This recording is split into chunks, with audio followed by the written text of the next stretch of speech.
Bonjour à tous et bienvenue dans un nouvel épisode. Je suis ravie de vous retrouver pour ce tout dernier épisode solo de cette année. Je suis vraiment contente d'avoir repris le podcast. Vraiment, je ne m'en lasse pas, tellement pas, comme à chaque fois que je reviens.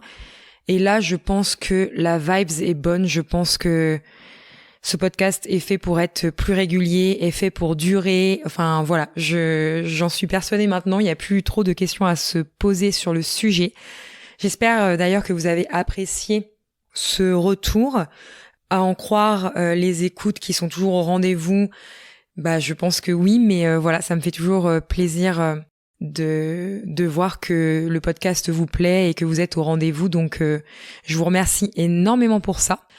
Bien évidemment que on se retrouvera dès le début de l'année prochaine avec de tout nouveaux épisodes, aussi avec un nouveau concept d'interview qui débarquera.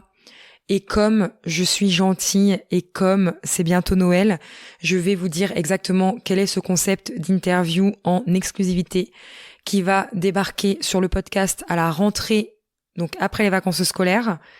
Il s'agit d'interviews de personnes qui sont minimalistes comme moi. Il y a déjà 2 interviews qui sont enregistrées en plus de la mienne, donc il y a de quoi faire déjà pour la rentrée. Bien évidemment, je continue les quotidiens d'Home Organizer parce que voilà, ça va cohabiter sur le podcast avec les portraits de minimalistes. Donc je suis vraiment toute excitée, vraiment à l'idée que vous puissiez découvrir tout ça à la rentrée après les vacances de Noël. Donc voilà. Parce que oui, je le dis, le podcast prend 2 semaines de vacances. Il n'y aura pas d'épisode de posté pendant la semaine de Noël et pendant la semaine du Nouvel An. Parce que honnêtement, vous comme moi, on a bien autre chose à faire pendant les vacances de Noël surtout, de fin d'année, que de m'écouter parler au micro de mon podcast ou de n'importe quelle autre chose. Je vous souhaite vraiment de pouvoir déconnecter pendant ces 2 semaines et de pouvoir prendre soin de vous et de pouvoir ralentir et tout. Moi, je vais continuer 1 semaine sur les 2 semaines à travailler en off pour le podcast, pour mon site internet, pour la suite de Clem et Sereine. Donc voilà. Mais je m'accorde toute la semaine de Noël à ralentir, à profiter parce que voilà, je serai en famille, je serai avec mon fils. Donc je m'accorde ça et je vous conseille d'en faire tout autant et de profiter de cette fin d'année pour souffler parce qu'on se rappelle que la vraie magie de Noël comme je vous le disais dans l'épisode intitulé comme ça, c'est de pouvoir ralentir, de pouvoir être en famille, de pouvoir se reposer et de ne pas commencer la nouvelle année en étant entièrement épuisé. Voilà pour cette petite introduction. Là, on va partir pour ce dernier épisode pour quelque chose dont je vous avais parlé du coup. Un petit ceci ou cela édition Noël. J'avais envie de terminer sur quelque chose de ludique, histoire de terminer un petit peu cette fin d'année avec quelque chose de fun qui ne durera pas trop longtemps. En plus, vous avez de quoi écouter encore plein de chouettes épisodes parce que bien évidemment que les interviews sont des épisodes qui durent plus longtemps que la moyenne, même si mes épisodes solo ne sont pas les épisodes de podcast les plus courts de l'univers. Les interviews, vous avez encore plus de quoi faire. Donc je reste persuadée que même avec un break de 2 semaines, vous avez de quoi rattraper. Donc c'est parti, on y va pour le petit jeu ceci ou cela. J'ai essayé de piocher un petit peu sur internet des choix à faire et je vous dis les choix que je ferai. N'hésitez pas à partager avec moi les vôtres sur Instagram en commentaire sous le post de l'épisode, dans les commentaires YouTube si vous écoutez le podcast sur YouTube. Je suis aussi disponible par mail. Je fais d'ailleurs un petit coucou aux auditrices qui m'écoutent et qui m'envoient des mails, qui répondent soit à ma newsletter ou voilà, je suis disponible vraiment partout où vous pouvez me trouver et je suis vraiment, comme d'habitude, ravie d'échanger avec vous. Premier élément, est-ce que je préfère la veille de Noël ou le jour de Noël ? C'est hyper compliqué de choisir entre les deux parce que je trouve que les deux ont une saveur différente. La veille de Noël, c'est le réveillon, c'est on déguste les bons petits plats qu'on a préparés si jamais on accueille chez nous, ou alors on se retrouve dans notre famille, avec nos amis, tout ça, pour partager un des derniers moments de cette année. Donc c'est vrai que j'aime bien le réveillon de Noël, mais j'aime bien aussi le jour de Noël parce que voilà, c'est les cadeaux, c'est, même si je vous ai dit que les cadeaux étaient pas le plus important, mais quand on a un enfant, ça a une saveur particulière. C'est aussi, je trouve que le repas du 25 au midi, même si je trouve que pendant les fêtes, on passe notre temps à trop manger. En fait, c'est trop de repas copieux en un laps de temps très court, même si j'adore manger et que je suis très gourmande, c'est trop pour moi. Mais je trouve que le 25, il a cette saveur un peu plus chill. C'est-à-dire que c'est le jour de Noël, c'est le repas. En plus, le repas peut s'étirer un petit peu plus longtemps que le réveillon du 24. Il y a aussi le fait qu'on peut aller faire une promenade digestive, que c'est plus chill, qu'on n'est pas pompé l'op au niveau des vêtements, que on peut faire des jeux de société. En fait, la journée s'étend beaucoup plus longuement que juste la veille de Noël. Donc, rien que pour cette saveur-là, je choisirais quand même le jour de Noël, même si j'aime quand même le réveillon, mais il faut faire un choix, donc je choisirais le jour de Noël. Vrai sapin ou sapin artificiel?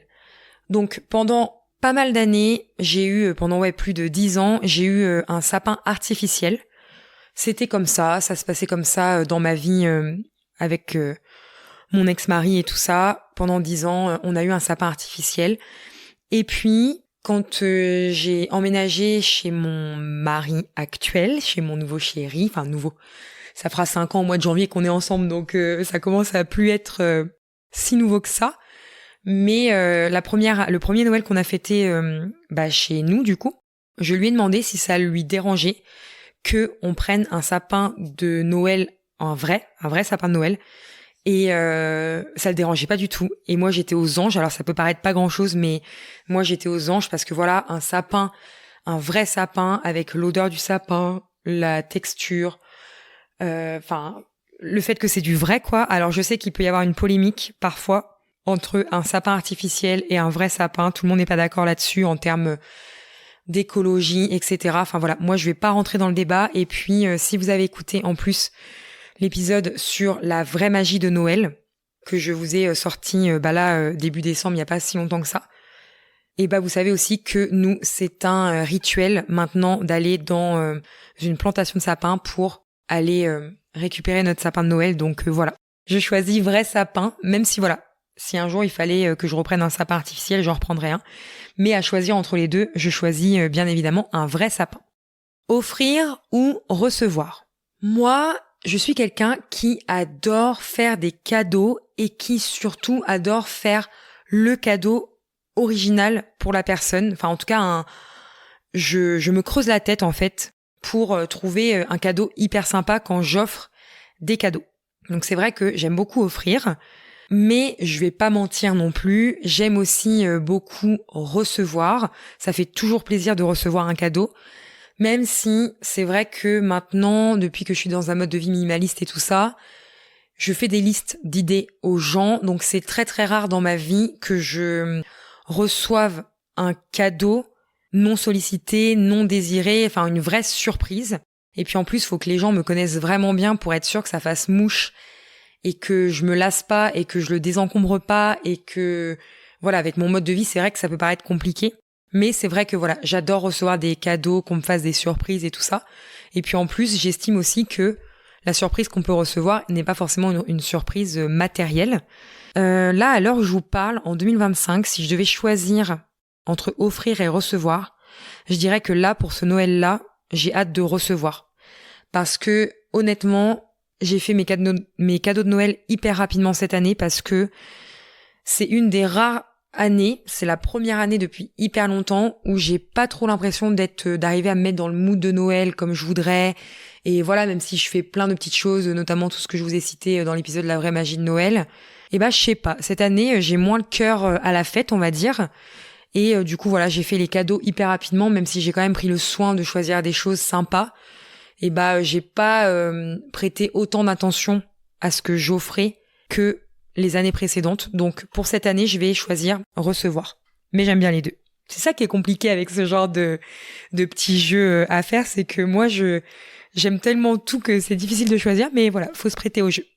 Bûche de Noël ou pain d'épices. Donc là, je vais choisir sans hésitation bûche de Noël parce que j'adore la bûche de Noël. Alors moi, j'aime bien la bûche de Noël glacée, j'aime bien la bûche de Noël pas glacée, j'aime bien tout. Enfin, je suis tellement trop gourmande que tout me va. Je sais même pas d'ailleurs ce que je vais faire comme bûche cette année. Enfin, nous on commande de la bûche dans notre boulangerie. Je pourrais la faire moi-même, mais voilà, comme je vous dis, cette année j'ai flemme. Peut-être l'année prochaine, je verrai. Mais du coup, on commande à notre boulangerie. Et le pain d'épices, c'est quelque chose que pendant longtemps, j'ai pas aimé ça. Enfin, j'avais pas trop d'attrait pour le pain d'épices. Et maintenant, le seul moment où j'aime bien en manger, c'est si on mange du foie gras, chose qu'on mange pas forcément tous les ans.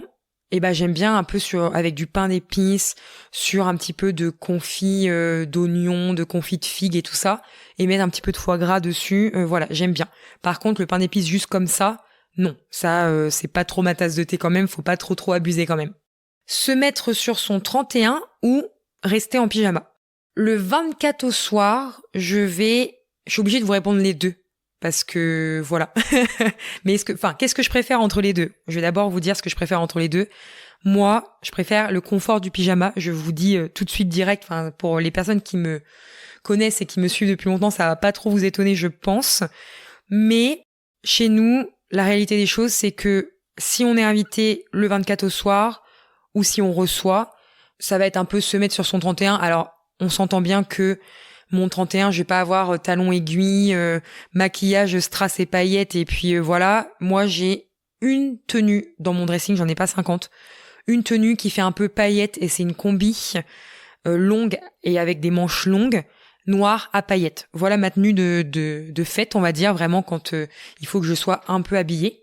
Mais du coup, là, cette année, je pense que c'est ce que je vais mettre, même si on reçoit à la maison.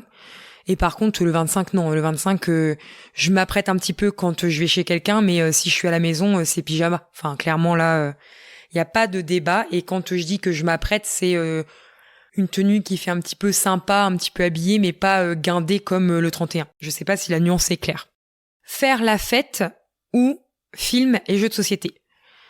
Honnêtement, moi, je suis le genre de personne qui préfère film, jeux de société que de faire la fête.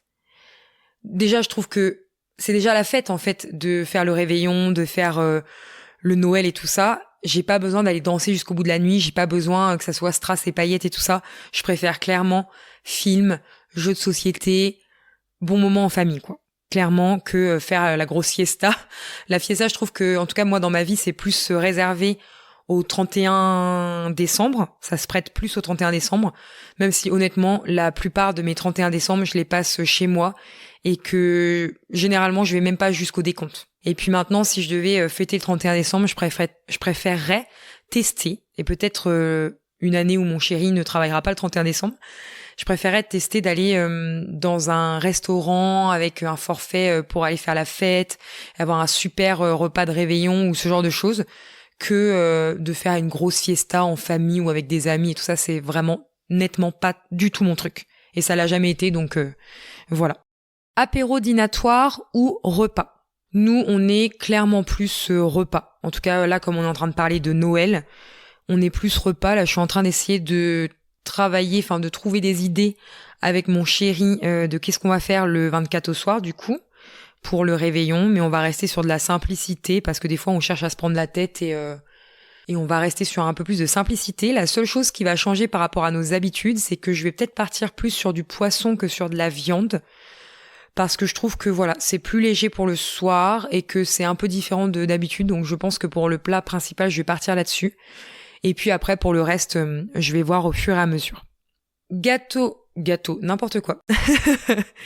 Cadeau surprise ou wishlist.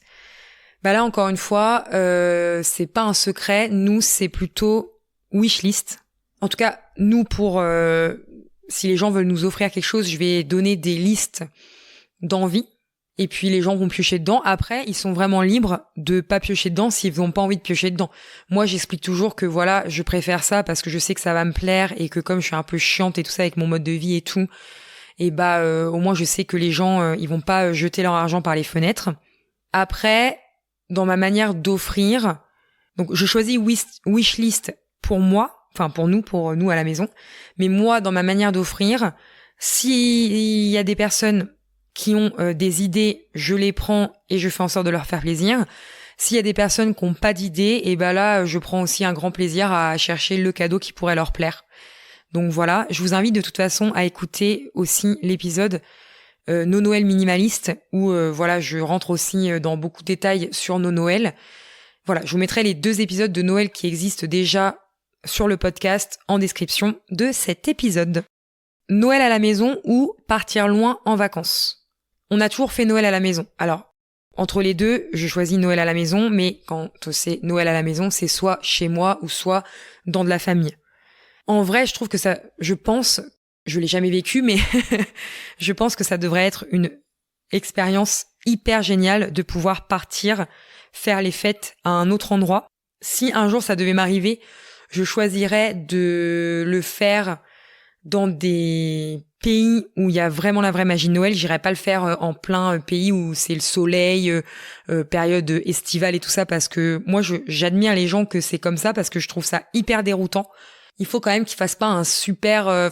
ça serait trop bizarre pour moi, en gros, de faire Noël en plein été. Voilà. C'est pas un truc qui serait hyper... ça serait trop déroutant pour moi, en vrai. Mais je sais pas, aller passer Noël aux États-Unis ou au Canada, mon amour est énorme pour le Canada, ou dans des pays nordiques et tout ça, ou même en Laponie. Enfin voilà, je trouve que ce serait génial. Peut-être si un jour mon mari... aura des vacances l'hiver et que on sera plus embêté par les postes ou à la retraite, ou j'en sais rien, enfin peut-être un jour. Je ne me ferme pas la porte, mais la plupart du temps c'est Noël à la maison, en Normandie quoi. Fait maison ou traiteur.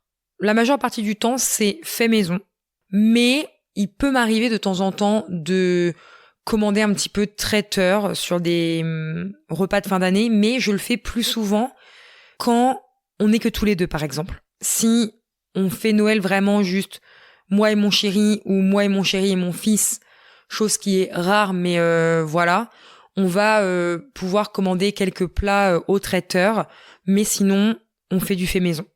Chocolat chaud ou vin chaud? Mais chocolat chaud à fond. Moi déjà, je bois pas d'alcool, et on n'oublie pas que l'abus d'alcool est dangereux pour la santé. Moi, je bois très peu d'alcool, donc chocolat chaud sans hésiter. Et d'ailleurs, pas plus tard que hier, à l'heure où j'enregistre cet épisode, mais vous, ça fera déjà quelques jours, mais je suis allée au marché de Noël d'Arras, comme je vous avais dit dans le précédent épisode. Et il est hors de question que je reparte du marché de Noël sans avoir pris mon petit chocolat chaud. Ça a une saveur encore plus particulière quand il est pris au marché de Noël. Cadeau fait maison ou cadeau acheté? La plupart du temps, c'est cadeau acheté. Même si de plus en plus mon souhait c'est d'aller vers aussi des cadeaux faits maison. Moi qui adore en plus ces activités créatives, ça se prêterait à la perfection. Je voulais faire ça cette année.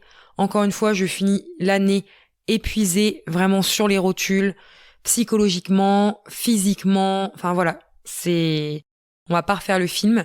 Donc du coup, j'ai été à la solution de facilité, même si en novembre j'avais eu l'élan de faire quelques cadeaux faits maison, et bah finalement non, ça a pas été possible. Enfin voilà, je me suis écoutée et je me suis fait passer en priorité pour une fois. Donc l'année prochaine, j'essaierai de m'y prendre différemment et d'essayer de faire les choses différemment, mais cette année, j'ai acheté.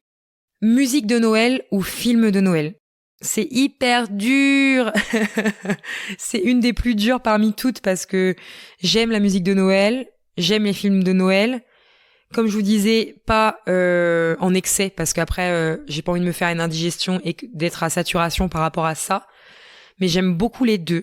Après, si vraiment je devais choisir, je dirais quand même film de Noël, même si de toute façon j'écoute aussi de la musique de Noël, mais c'est vrai que film de Noël, comme la musique de Noël, vous me direz, mais il y a que là qu'on peut s'en délecter, parce que moi, voilà, une fois que Noël est passé, ou avant que le mois de décembre ait commencé, il est hors de question que ça arrive chez moi. Et même si c'est cucu, et même si on connaît les histoires par cœur, et bah ça me fait un moment où je me pose en fait, où je prends le temps. Parce que la musique, si je la mets, je vais faire autre chose. Que le film de Noël, je vais généralement essayer un maximum de me poser chill pour le regarder. Et on arrive déjà à la dernière proposition. Ouverture des cadeaux le soir le 24 ou ouverture des cadeaux le matin. Et la majeure partie du temps, chez nous, c'est ouverture de cadeaux le matin. Moi, je trouve que c'est tellement magique on va se coucher, d'installer les cadeaux, que mon fils le matin, il se réveille, il voit tous les cadeaux au pied du sapin. Je trouve que c'est la vraie magie de Noël. Et c'est drôle, faut que je vous raconte une petite anecdote avant de vous quitter. C'est que je vous racontais dans l'épisode La vraie magie de Noël que pour l'instant, mon fils croyait toujours au Père Noël, que on pensait que l'année dernière c'était la dernière année, que très probablement cette année ça va être la dernière année. Et après que je vous ai diffusé l'épisode, les jours sont passés et un soir, mon fils, je lui dis t'oublies pas, ça va être trop chouette, la semaine prochaine, on va aller au marché de Noël, on va prendre ta lettre comme d'habitude, tu vas pouvoir aller la donner au Père Noël, etc., etc. Et là, il commence à me dire, mais maman, de toute façon, le Père Noël qu'on va voir, c'est pas le vrai Père Noël. Ah, ça y est, les amis, je vous avais dit que je vous dirais le jour où mon fils ne croira plus au Père Noël. Et donc là, j'ai pas voulu mettre trop la charrue avant les bœufs et je lui ai demandé, je lui ai dit mais qu'est-ce que t'entends par là ? Il me dit le Père Noël là, ce sera pas le vrai. Et en fait, il m'a fait trop rire parce qu'il me dit je suis sûre que si je tire sur sa barbe, ça sera pas le vrai Père Noël. Et là, j'ai dit mais tu fais pas ça. J'ai dit mais tu ne fais pas ça, on fait pas ça Jules, ça se fait pas et tout. Il me dit pourquoi ? Il me dit moi j'ai trop envie de lui tirer sur la barbe, comme ça je serais sûre que ça sera pas le vrai Père Noël et tout. Le vrai Père Noël il est pas là, il est au pôle Nord et tout. Et puis de toute façon c'est pas le Père Noël qui fait les cadeaux, c'est les lutins. Donc voilà, donc moi je l'ai laissé parler. Je lui ai juste dit que effectivement les Pères Noël qu'on voyait au marché de Noël et tout ça, c'était pas les vrais Pères Noël. Et voilà, je me suis arrêtée là pour l'instant. Mais par contre, comme je vous avais dit, le jour où vraiment il me dira maman, je sais que le Père Noël n'existe pas ou des choses comme ça, là, je lui expliquerai ce qu'il en est. Je lui mentirai pas. Mais là, voilà, je lui ai dit en partie la vérité pour cette histoire de Père Noël qu'on voit dans les marchés de Noël et tout ça. Et puis pour le reste, dès qu'il sera en mesure de me dire que le Père Noël n'existe plus du tout, qu'il n'existe pas, là, je lui en parlerai à cœur ouvert et il n'y a pas de souci. Donc voilà, je voulais partager ça avec vous parce que c'est très drôle. Et au final, on a été au marché de Noël, il a vu le Père Noël, il a donné sa lettre au Père Noël. Il était tout impressionné comme d'habitude. Et puis, il lui a pas tiré sur la barbe. Voilà. Voilà les amis. Écoutez, je suis vraiment ravie, encore une fois, de vous avoir comme auditeur, comme auditrice du podcast. Je vous remercie pour votre fidélité. Je vous souhaite d'excellentes fêtes de fin d'année. Je vous souhaite surtout de vous reposer. Je vous souhaite surtout d'être entouré des gens que vous aimez. Si vous êtes seul ou voilà, si Noël c'est pas dans vos projets ou peu importe, je vous envoie tout mon amour. Je vous fais plein de câlins, plein de bisous. Et puis on se retrouve dès l'année prochaine, dès je sais plus quelle date après les vacances scolaires là, de début janvier, avec de tout nouvel épisode. Je vous fais un petit rappel aussi, si vous allez sur mon site internet, en page d'accueil, il y a un bandeau avec marqué quelque chose du style sortie du prochain épisode de podcast avec la date. Comme ça, vous savez quand il y a un prochain épisode de podcast, parce que comme je vous l'avais dit, s'il y a bien une chose que je vais continuer à l'année prochaine, c'est de suivre mon flow. Et que s'il y a des épisodes toutes les semaines, il y a des épisodes toutes les semaines. S'il y en a pas toutes les semaines, il y en a pas toutes les semaines et c'est ok.